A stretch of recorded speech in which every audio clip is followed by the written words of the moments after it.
মসজিদে নববীতে আপনি যদি বিশ্বনবীর সালাম দিতে চান, আপনারা যেই গেট দিয়ে ঢুকতে হবে, গেটের নাম বাবুস সালাম।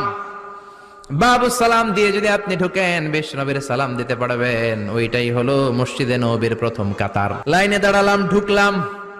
ভাগ্য ভালো, এমন একটা জায়গা পেয়েছি লেখা মাকান তাহাজ্জুদি রাসূলিল্লাহ, মানে এই জায়গায় রাসূল তাহাজ্জুদের নামাজ পড়তেন।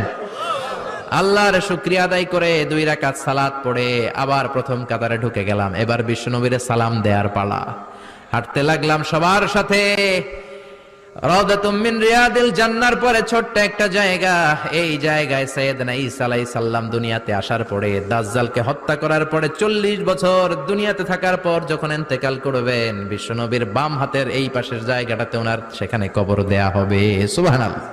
ছোট্ট একটু জায়গা, কবর দেয়া হবে সেখানে। হাঁটতে লাগলাম।